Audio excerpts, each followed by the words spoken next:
నా గురించి నా గతం గురించి ఎంక్వైరీ చేసి మరీ తెలుసుకోవాల్సిన అవసరం ఎవరికుంది?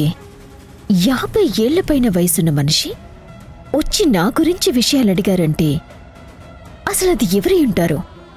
ఇంతవరకు ఎప్పుడూ లేనిది ఇప్పుడు సడన్ గా ఓ మనిషి బెంగళూరులో ఉన్న దీనబంధు ఆశ్రమానికి వెళ్లి మరి నా గురించి అడగడం ఏంటి?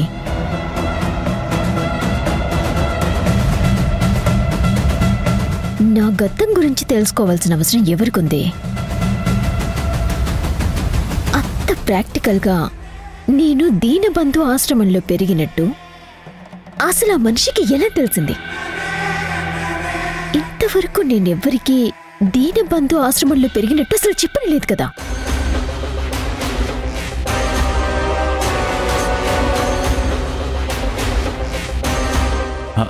ఏ ఆర్ఫనేజ్ అమ్మా? దీనబంధు ఆర్ఫనేజ్. అదెక్కడుంది? బెంగళూరులో అత్తయ్య గారు.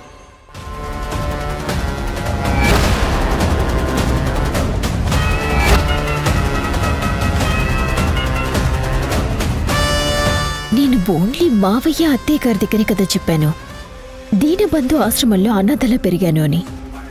మరి ఈ విషయం ఆ 50 ఏళ్ల ప్లస్ మనిషికి ఎలా తెలిసింది?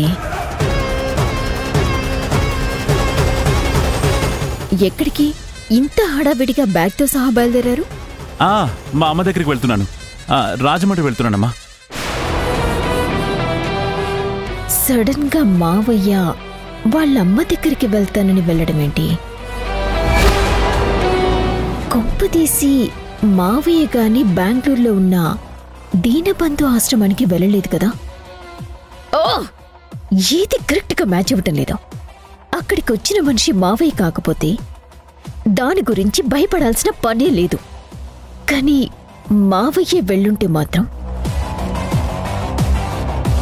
నేను ఇన్ని రోజులు ఏ విషయమైతే ఎవరికి తెలియకూడదని నా మనసులోనే దాచుకున్నానో ఆ నా గతం అందరికీ తెలిసిపోతుంది. అనాథాశ్రమానికి వచ్చిన ఆ మనిషి ఎవరు వెంటనే తెలుసుకోవాలి.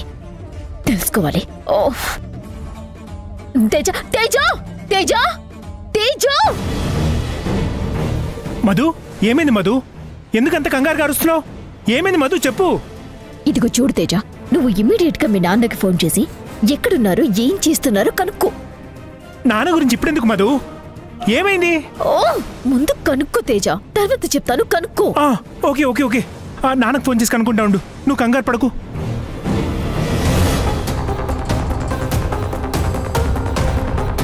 మావయ్య బెంగళూరులో ఉన్న అనాథాశ్రమానికి వెళ్ళి ఆ మధు గురించి ఎంక్వైరీ చేసిన విషయం కొంపదీసి మధు కనిపెడితే మావయ్య డేంజర్లో ఉన్నట్టే. ముందు మావయ్యకి ఫోన్ చేసి ఎక్కడున్నారో కనుక్కోవాలి.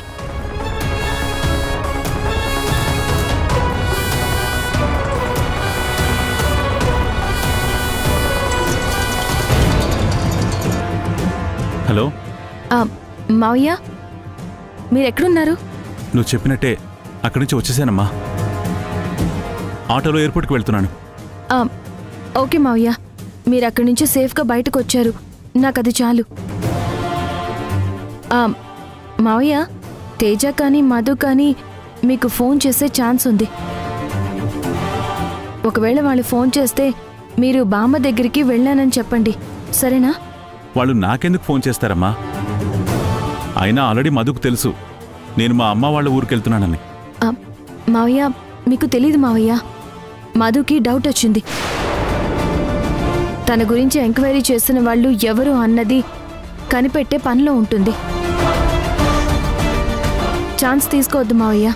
ఒకవేళ వాళ్ళు ఫోన్ చేస్తే మాత్రం నేను చెప్పిందే మీరు చెప్పండి. సరేనమ్మా.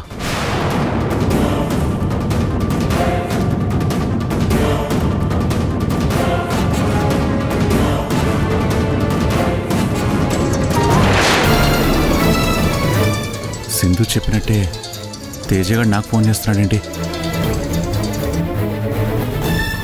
ఆటో స్టాప్ చేయండి.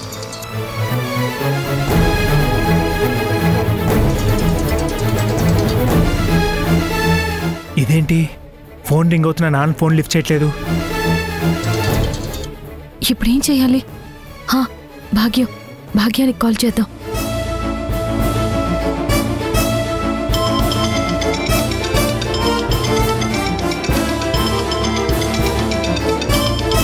సింధు ఇప్పుడు ఫోన్ చేస్తుందేంటి? హలో భాగ్యం, ఏంటే మనవరాలా, సడన్ గా ఎందుకు ఫోన్ చేసావు? ఇప్పుడు గుర్తొచ్చానా నేను? అయ్యో సరే, ఇంతకీ ఎలా ఉన్నావు?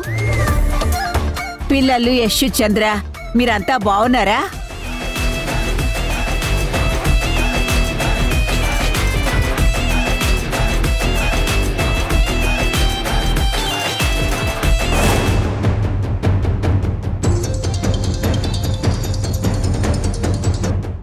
చెప్పరా.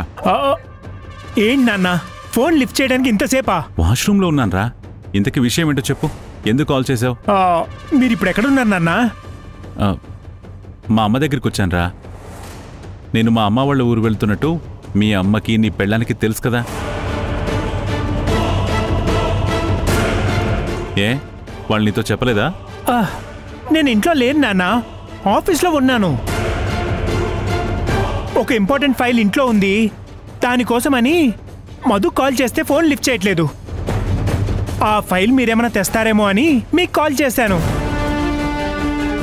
సర్లేండి నాన్న, మీరు బామ్మ దగ్గరికి వెళ్ళారు కదా, నేను ఇంటికి వెళ్ళి ఆ ఫైల్ తెచ్చుకుంటానులే. ఉంటాను నాన్న. అలాగే. ఏంటి వీడు ఎప్పుడూ లేంది నాకు ఫోన్ చేసి ఎక్కడున్నారో అని అడుగుతున్నాడు. నా మీద మధుకి డౌట్ వచ్చినట్టుంది. అందుకే సింధు ముందు జాగ్రత్తగా నాకు ఫోన్ చేసి చెప్పడం మంచిదైంది. ఏమేం తేజ, ఏమన్నారు? ఎక్కడున్నారంట? మా నాన్నకు ఫోన్ చేశాను మధు. మా బామ్మ దగ్గర వెళ్ళారట కదా, ఆ విషయం నీకు తెలిసాట కదా? అవును, నిన్న ఊరు వెళ్తూ నాతో చెప్పారు. తేజ, ఒకసారి మీ బామ్మకి ఫోన్ చేసి నిజంగా మావయ్య ఇక్కడికి వచ్చారో లేదో ఒకసారి కనుక్కో ప్లీజ్ ప్లీజ్ ప్లీజ్. మధు, అసలు ఇదంతా ఎందుకు? నాన్న గురించి అంత ఎంక్వైరీ అవసరమా? అసలు ఏమైంది సరిగా చెప్పు. ఓ తేజ, క్వశ్చన్స్ అడగటం ఆపి ముందు నేను చెప్పింది చెయ్యి. నీకన్ని తర్వాత ఎక్స్ప్లెయిన్ చేస్తాను, త్వరగా చెయ్యి. సరే సరే చేస్తాను. బామ్మ ఫోన్ నంబర్ నా దగ్గర ఉందో లేదో చూడాలి. అలాగే సరే సరే చూస్తాను, ఒక్కని చాగు. ఏంటి సింధు, నేను నిన్ను ఇన్ని కుశల ప్రశ్నలు అడుగుతుంటే సమాధానం చెప్పవేంటే? నువ్వు నన్ను అసలు మాట్లాడనిస్తే కదా, మధ్యలో దూరే ఛాన్స్ కూడా ఇవ్వలేదు. నీకు నువ్వే ఓ లోడ మాట్లాడేసుకుంటున్నావు. నిన్ను చూసి చాలా రోజులైంది కదా సింధు, అందుకే ఆ ఆనందంలో అలా మాట్లాడాను. సరే, అక్కడ విశేషాలు ఏంటి చెప్పు. భాగ్యం, నీతో విశేషాలు మాట్లాడేంత టైం నాకిప్పుడు లేదు. ముందు నేను చెప్పేది జాగ్రత్తగా విను. ఈ ఇంటి నుంచి నీకు ఎవరైనా సరే ఫోన్ చేసి మావయ్య ఎక్కడికొచ్చారా, ఇప్పుడు అక్కడే ఉన్నారా అని అడిగితే ఇక్కడే ఉన్నారు, ఇక్కడికొచ్చారు, నా దగ్గరే ఉన్నారు అని అబద్ధం చెప్పాలి. అర్థమైందా? ఏమైంది సింధు, మళ్ళీ అక్కడేమైనా సమస్యలా? అయ్యో, అవన్నీ నీకు తర్వాత చెప్తాను భాగ్యం. ముందు నేను చెప్పింది చెప్పు, అర్థమైందా? సరే సింధు. సరే భాగ్యం, ఉంటాను, తర్వాత చేస్తాను.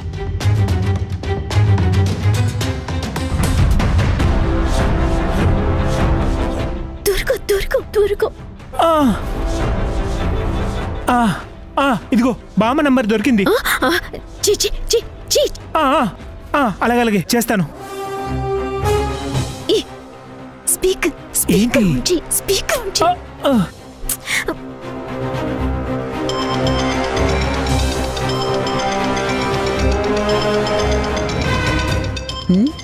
వీడేంటి నాకు ఫోన్ చేస్తున్నాడు? సింధు చెప్పింది కదా, ఆ ఇంటి నుంచి ఎవరు ఫోన్ చేసినా తను చెప్పిందే చెప్పమని. ఎరా పెద్ద మనవడా, ఎలా ఉన్నావు? నేను బాగానే ఉన్నాను. నువ్వెలా ఉన్నావు? నేను బానే ఉన్నానురా. ఇంతకీ ఏంటి సంగతులు? బామ్మా, నానేమన్నా అక్కడికి వచ్చారా? అక్కడే ఉన్నారా? అవునరా, చంద్ర నిన్ననే ఇక్కడికి వచ్చాడు.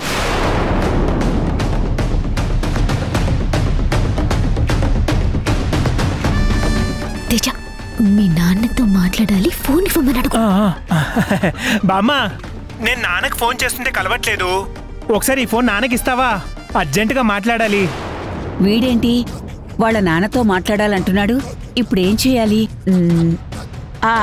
అయ్యో, ఇప్పుడే 5 నిమిషాల క్రితమే మీ నాన్న బయలుదేరి వెళ్ళిపోయాడురా. ఎక్కడికి వెళ్ళాడు? హైదరాబాద్ రావడానికి రాజమండ్రి ఎయిర్పోర్ట్కి బయలుదేరాడు.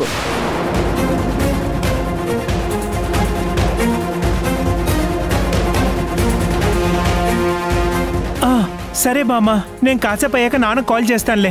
ఉంటాను. సర్లేరా మనవడా.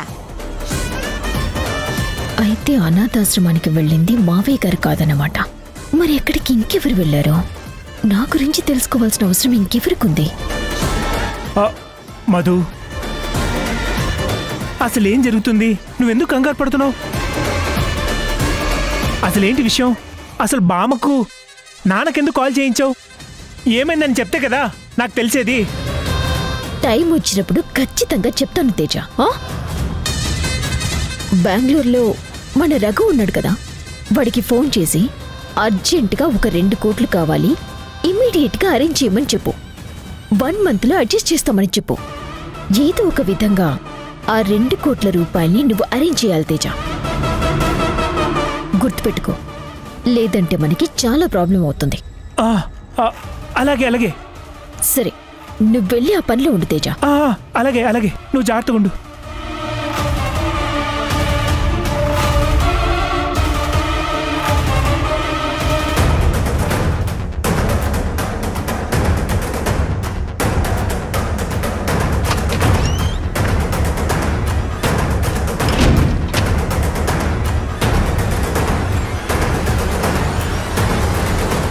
సింధు, ఎందుకమ్మా ఇంత టెన్షన్ పడుతున్నావు? చంద్రకి మా అత్తయ్యకి నువ్వైతే చెప్పేశావు కదా. చెప్పేశాను అత్తయ్య. మరింక వాళ్ళు చూసుకుంటారులే అమ్మా. ఏమో అత్తయ్య, ఆ మధు మళ్ళీ ఏం ప్లాన్ చేస్తుందో నాకైతే అర్థం కావట్లేదు. భాగ్యం ఫోన్ చేస్తుంది అత్తయ్య. లిఫ్ట్ చేసి మాట్లాడు సింధు. ఇన్నాళ్ళు నేను నిన్ను దూరం పెట్టాను కదా, ఇప్పుడు మనం అందరం కలిసిపోయామని చెప్పు. మా అత్తయ్య చాలా సంతోషపడుతుంది. అలాగే అత్తయ్య. చెప్పు భాగ్యం. సింధు, అసలు ఆ ఇంట్లో ఏం జరుగుతుందే? తేజ నాకు ఫోన్ చేసి చంద్ర గురించి అడిగాడు. ఓ, అడిగాడా? నువ్వేం చెప్పావు? నువ్వు చెప్పిందే చెప్పానే. చెప్పావు కదా, ఇంకా విషయం వదిలే. భాగ్యం, నీకో సర్ప్రైజ్ ఉంది, వీడియో కాల్ చేస్తాను, లిఫ్ట్ చెయ్యి. అలాగే.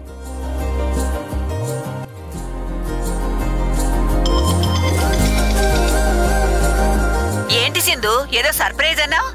ఏంటది? నువ్వే చూడు, నీకే తెలుస్తుంది.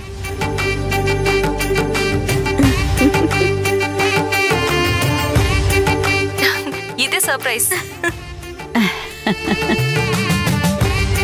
ఏంటే, మీ అత్తా కోడలు కలిసిపోయారా? ఇదంతా ఎప్పుడు జరిగింది?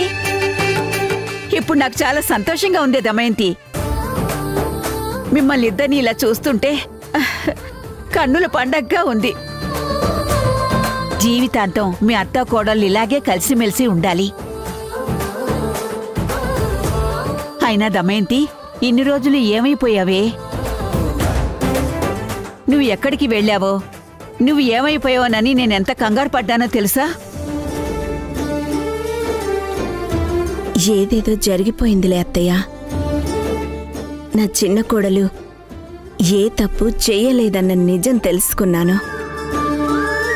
నిజంగా సింధులాంటి మంచి మనసున్న కోడల్ని ఎన్ని రోజులు దూరం పెట్టి నేను ఎంత పెద్ద తప్పు చేశానో నాకు అర్థమైంది. సింధుకి నేను అత్తయ్యని కావటం ఏ జన్మలో నేను చేసుకున్న పుణ్యము అత్తయ్య. చిందు గురించి నువ్విలా మాట్లాడే మాటలు చూస్తుంటే దమయంతి, నా చెవుల్లో అమృతం పోసినట్టుందే. నేను మొక్కే తల్లి ఇన్నాళ్లకు నా కల నెరవేర్చింది. మీరెలా ఉన్నారత్తయ్య? మీ ఆరోగ్యం బాగానే ఉందా? మీ ఇద్దరిని ఇలా చూసిన తర్వాత నేనింకా చాలా బావుంటాను. నా ఆరోగ్యానికి ఏ డోకా లేదు. సింధు, ఇంతకీ మీ ఆయన సెట్ అయ్యాడా? నీ దారిలోకి వచ్చాడా? ఇంకా లేదు భాగ్యం. దమయంతి, నువ్వైనా నీ కొడుక్కు చెప్పి వాణ్ణి మార్చచ్చు కదే. మనం ఎంత చెప్పినా వాడు మారడత్తయ్య. వాడంతటా వాడే మారాలి. నన్ను క్షమించండి అత్తయ్య. దేనికి? మీరు చంద్ర చెబుతున్నా నేను వినకుండా మూర్ఖంగా ప్రవర్తించాను. బంగారం లాంటి నా కోడల్ని బాధ పెట్టాను. బాధపడకు దమయంతి, నువ్వు బాధపడకు. ఏదైతేనే మొత్తానికి నిజం తెలుసుకున్నావు. ఇక నుంచైనా అందరూ కలిసిమెలిసి సంతోషంగా ఉండండి. త్వరగా యశ్ని కూడా మార్చి ఇప్పుడు మీ అత్తా కోడలు కలిసినట్టే నా మనవడు మనవరాల్ని కూడా కలుపు. నేను అదే పనిలో ఉన్నానత్తయ్య. సింధు, ఇంతకీ ఆ ఇంట్లో ఏం జరుగుతుందో నాకేమీ అర్థం కావడం లేదే. చాలా కంగారుగా ఉంది. నిజమేంటో నాకు చెప్పరాదు? మధు గురించి నీకు ముందే చెప్పాను కదా భాగ్యం. చెప్పావు. అత్తయ్య ఏం చేసిందో తెలుసా?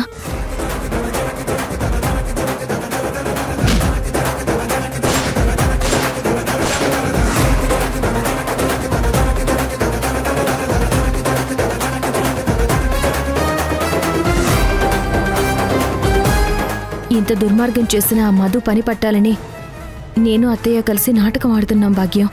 అక్కడింత జరుగుతుంటే నాకు ఫోన్లో ఒక్క మాట కూడా చెప్పలేదేంటే? ఇక్కడ ఏం జరుగుతుందో మాకే తెలిసి తెలియక అంత గందరగోళంగా ఉందత్తయ్య. ఆ మధు చేసిన పనులకి ఎవ్వరం మనశ్శాంతిగా లేమసల. ఇవన్నీ మీకు చెప్పి మిమ్మల్ని బాధ పెట్టడం దేనికి అని మేం చెప్పలేదు. ఇంత చేసిన ఆ మధుని ఊరికే వదిలేశారా? దాన్ని చంపేయకూడదు. ప్రస్తుతానికి మధుని అలా వదిలేయడమే కరెక్ట్ భాగ్యం. జనాల దగ్గర దోచుకున్న డబ్బంతా తిరిగి తీసుకునేంత వరకు అది ఎన్ని ఆటలు ఆడుతుందో ఆడనివ్వు. దాని నోటి నుంచి అది ఎక్కడి నుంచి వచ్చిందో చెప్పించాను. దాని గతమేంటో తెలుసుకోవడానికి మావయ్యని బెంగళూరుకి పంపించాను. అది పెరిగిన ఆశ్రమానికి వెళ్లారు. ఆ విషయం అది తెలుసుకుంటుందేమో అన్న అనుమానంతోనే వాళ్ళు ఫోన్ చేస్తే నీకు అలా చెప్పమని చెప్పాను. మధు అంటే అదొక మనిషి కాదే, అదో విషం నింపుకున్న పాము.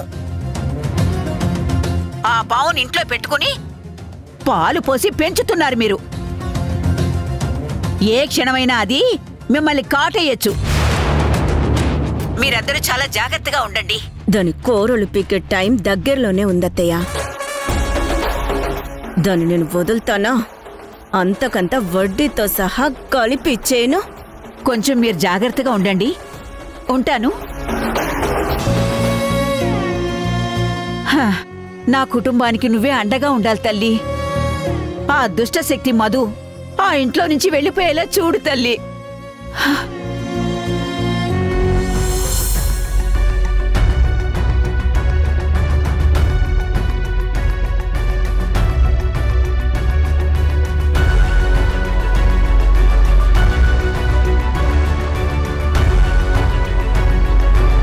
మధు చేసే ఆగడాలకి, ఆకృత్యాలకి, దుర్మార్గాలకి వీటన్నింటికి ఎప్పుడు ముగింపొస్తుంది సింధు? పేరుకే మనం కలిసుంటున్నాం, కాని ఆ మధుకి భయపడి మన ఇంట్లో మనమే దొంగల్లా దొంగచాటుగా కలవాల్సొస్తుంది. యష్ని చూస్తే వాడు ఏదో విషయంలో వాడిలో వాడే చాలా బాధపడుతున్నాడమ్మా. నేను అడిగినా చెప్పటం లేదసలా. నాకెందుకో వాడికి మధు గురించి నిజం తెలిసి కూడా బయటపడితే అది ఏమైనా చేస్తుందేమోన్న భయంతో మనలాగే వాడు కూడా సైలెంట్గా ఉన్నాడేమో అనిపిస్తుంది. లేదత్తయ్య, ఆ అవకాశమే లేదు. యష్కి మధు గురించి నిజం తెలుసుంటే ఇంత సైలెంట్గా ఉండడు. తనకున్న కోపానికి మధుని ఎప్పుడో చంపేసుండేవాడు. ఒకవేళ మీరన్నట్టు నిజంగా యష్కి మధు గురించి నిజం తెలిసినా కూడా తెలియనట్టు యాక్ట్ చేస్తుంటే అది మనకి ఇంకా మంచిది. అదేలాగమ్మా? యష్ ఏదో ప్లాన్ ప్రకారమే అలా సైలెంట్గా ఉంటూ ఆ మధు పని పట్టాలని ట్రై చేస్తున్నాడేమో. అదే నిజమైతే అనుకున్న దానికన్నా ముందే మనం అనుకున్న పని జరిగిపోతుంది. ఆ మధు కథ ముగిసిపోతుంది.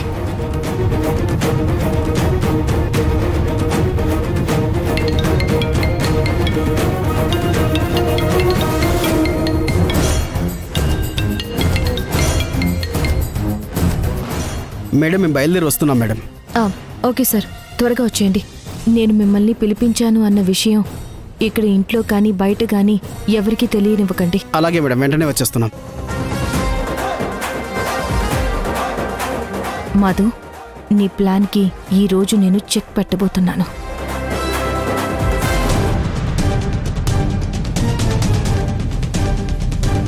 తేజ, నేను మనీ దాచిపెట్టిన ప్లేస్కి వెళ్తున్నాను.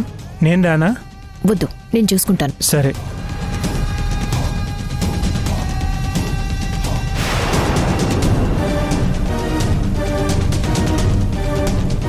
నా ఫ్యామిలీని ఇబ్బంది పాలు చేసావు, నా ప్రాజెక్ట్లో ఫ్రాడ్ చేసావు, చివరికి మా అన్నయ్యని కూడా మార్చేశావు. నిన్ను వదిలిపెట్టనొదినా. ఈ రోజుతో నీ చాప్టర్ క్లోజ్. నువ్వు డబ్బు దాచిపెట్టిన ప్లేస్ నాకు తెలియగానే నీ బండారం పోలీసులకి చెప్పి నిన్ను, ఆ పొలిటీషియన్, నీ అన్నయ్యని, మీ అందరినీ జైల్లో పెట్టిస్తాను.